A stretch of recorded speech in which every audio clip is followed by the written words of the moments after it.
Yeah, that's looking shiny. Nice.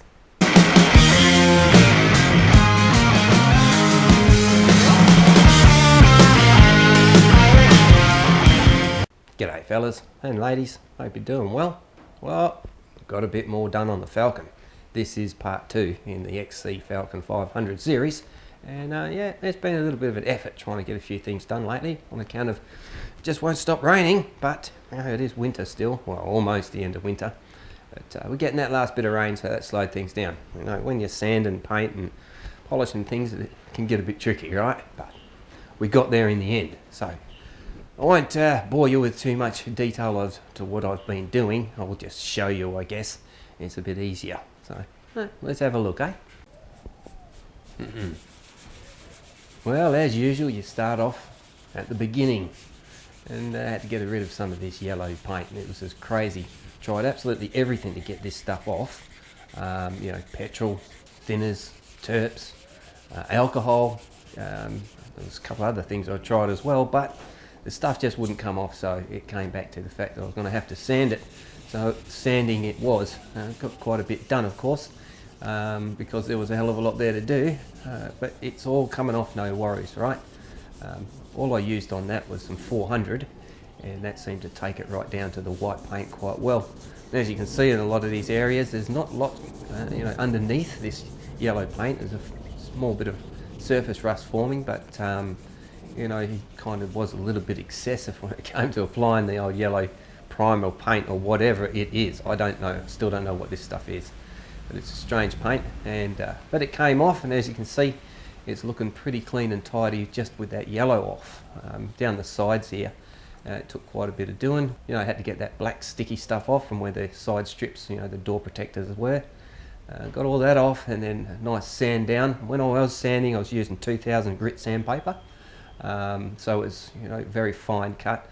You do have to remember though, even though you're using a fine grit paper, it really rips off paint very quickly, especially when it's old paint like this that is very thin anyway, and it's spent 45 years in the Australian, you know, conditions and whatnot.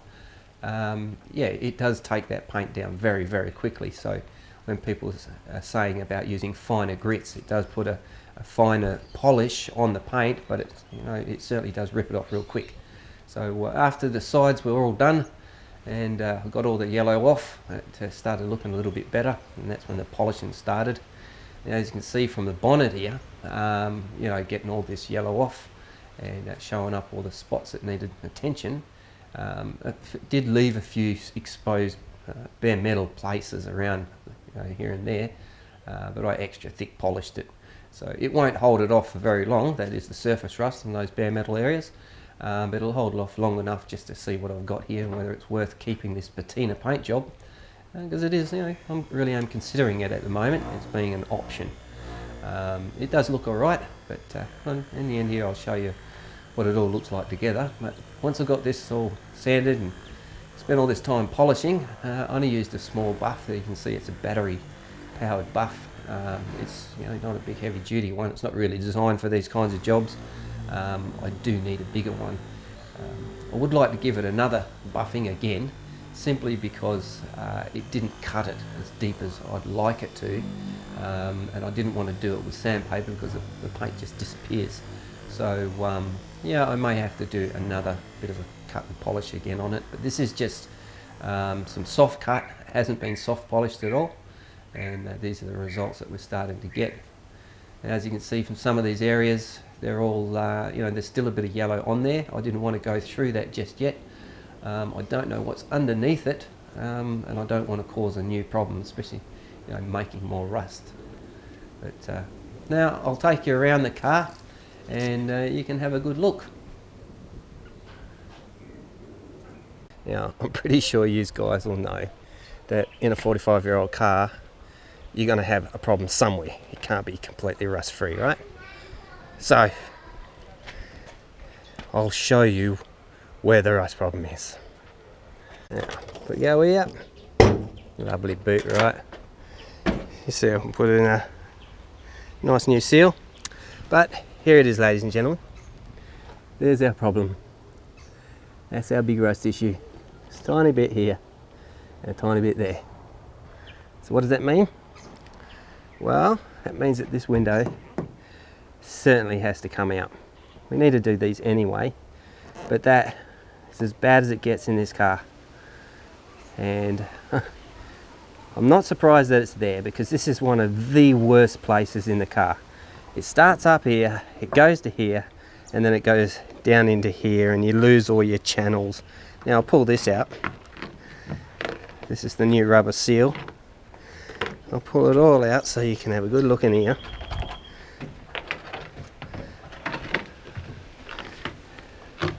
As you can see, I haven't used silicone to put this in, but there you go.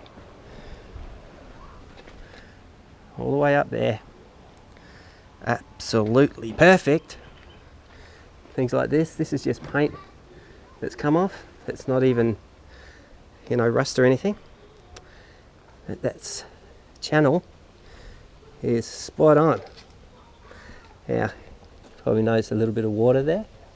That's where I've been pressure cleaning. So, you know, have to dry that out, of course. But that's spot on. Here was a little bit of surface, and here was a bit of surface, but that's the big problem right there. But as you can see on this side, nothing. Nice and clean. So that's not a problem. Gee, it was a drama getting all that Celastic off.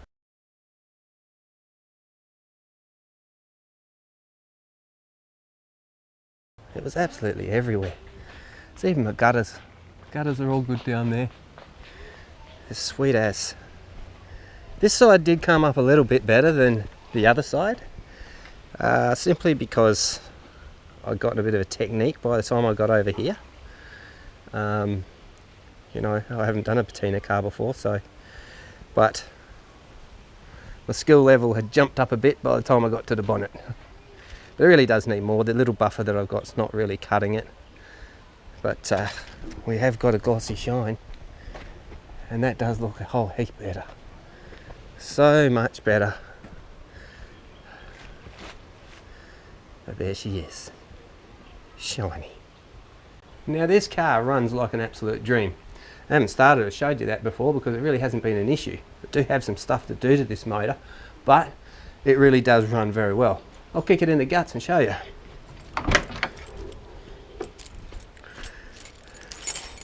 Mobiliser.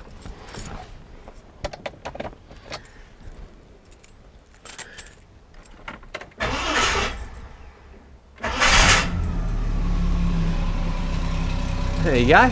Doesn't sound too bad at all, does it? It's got a bit of a fluff on the exhaust because where they've joined the pipes, there's a bit of a gap there, a bit of a leak, so I need to sort that one out, exhaust leak. And there is a vacuum leak on the carby, so it's not running, you know, as well as it should.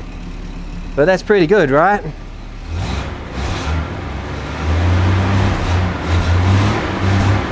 See, there's your vacuum leak right there.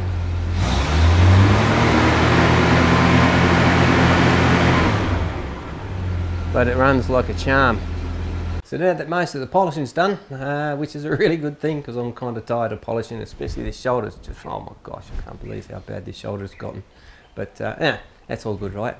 But the next part of the deal will be having a look at this V8. It's got to get done, of course, and parts are starting to trickle in. I'm going to show you a few of them. Okay, so what we got here, got a nice set of timing gear from Crow Cams. It's quite like Crow, always been good in the past, but yeah, nice set of timing gear, so that will come in handy, of course. Got the old gasket kit, which is certainly, you know, an essential, I guess, I suppose you might say, and a fuel pump. Those are the parts that have come in so far.